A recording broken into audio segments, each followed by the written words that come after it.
Saudara-saudari terkasih dalam Tuhan Yesus Kristus, hari ini kita merayakan hari kenaikan Yesus ke surga.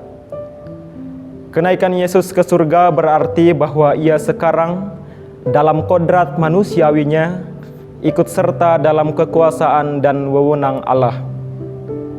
Sejak kenaikan ke surga, rencana Allah mulai dipenuhi.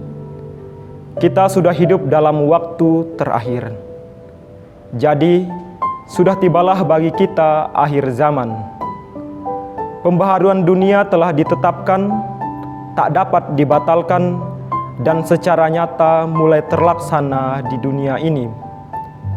Sebab sejak di dunia ini, gereja ditandai kesucian yang sesungguhnya, meskipun tidak sempurna.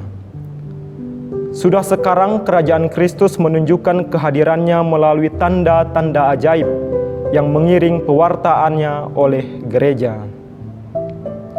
Sekarang Kristus duduk di sisi kanan Bapa.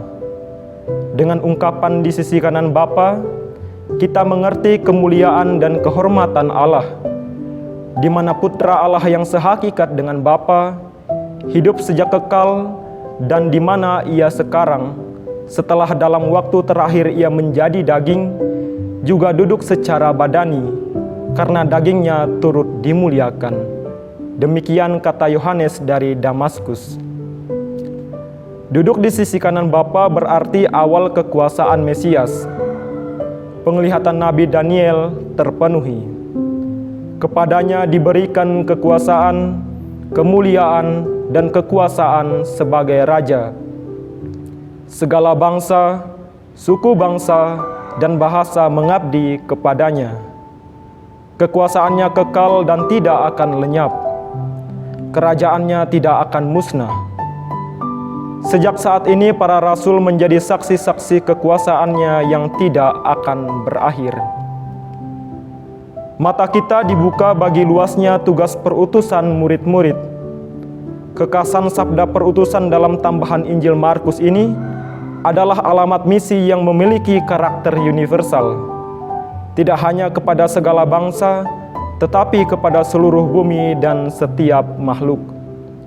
Yesus yang terangkat ke surga dan duduk di sisi Bapa bukan hanya Tuhan atas segala bangsa, tetapi atas semesta alam beserta segala makhluknya. Injil hendaknya menjadi berita baik juga untuk bumi yang keutuhannya pada masa kita sangat terancam. Percaya kepada Tuhan Yesus Kristus yang terangkat ke sisi Bapa membawa keselamatan. Hal itu sudah mulai kita alami sekarang ini dalam tanda-tanda yang dikerjakan Tuhan melalui orang beriman. Tanda-tanda keselamatan di dunia ini memperteguh iman akan Injil, tetapi juga mengandaikan iman.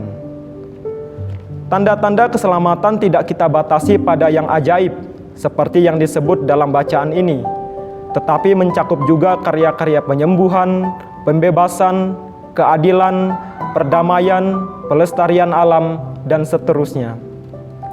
Dalam semuanya itu, tampak bahwa Tuhan yang bangkit tetap berkuasa dan terus bekerja melalui umatnya yang beriman. Dalam teks ini sama sekali tidak disinggung peristiwa turunnya Roh Kudus pada gereja muda. Tidak dikatakan pula kapan dan kemana tepatnya pergi murid-murid Yesus itu. Sebab penulis tidak terlalu memberi perhatian terhadap murid-murid itu, tetapi pada Yesus yang mulia. Ia amat yakin bahwa Yesus yang tetap hidup, selaku Tuhan segenap dunia, tetap berkarya secara ajaib. Kuasa yang dimiliki oleh Yesus dipakainya untuk satu tujuan saja, yaitu menyelamatkan. Yesus penuh energi, maka Ia berbuat apa saja supaya setiap manusia tersentuh oleh energinya itu, artinya mengenal jalan, kebenaran, dan hidup sejati. Siapa saja yang mencari ketiga hal itu, pasti menemukan Yesus. Yesus tetap memanfaatkan manusia-manusia biasa yang dijadikannya utusan. Tetapi Ia tidak berkarya melalui utusan atau pemberita itu saja. Ia jutaan kali lebih sibuk dari para misionaris yang paling sibuk sekalipun. Dialah yang menebarkan tanda-tanda kehadirannya di mana saja. Barang siapa terbuka hatinya, ia pasti melihat dan mengerti juga. Biarpun manusia penuh dosa, lewat berbagai tanda yang dilihatnya itu, ia yakin akan eksistensi kasih Allah. Lalu, sesudah hatinya semakin melembut, semakin ia yakin pula bahwa dunia tidak seperti seharusnya. Maka, ia berubah. Ia semakin bertobat dan semakin berjumpa pula dengan kasih itu. Teks penutup Injil Markus ini dapat meninabobokan sejumlah pembacanya. Bahkan membuat mereka yakin bahwa karena jaminan Yesus, gereja boleh hidup tenang dan tidak usah terlalu repot. Tetapi dalam perikop ini dengan amat jelas dikatakan bahwa para pengikut Yesus pertama pergi ke segala penjuru. Artinya, mereka meninggalkan segala sesuatu yang mereka sukai, yang mereka kenal, yang mereka kuasai, yang mereka anggap terbaik dan mapan. Mereka pergi dan berani belajar tanpa henti-hentinya. Mereka pergi dan membuka mata dan hati. Mereka pergi dan membiarkan diri mereka dirombak oleh keadaan yang mereka hadapi dan oleh Yesus yang berkarya dalam keadaan itu.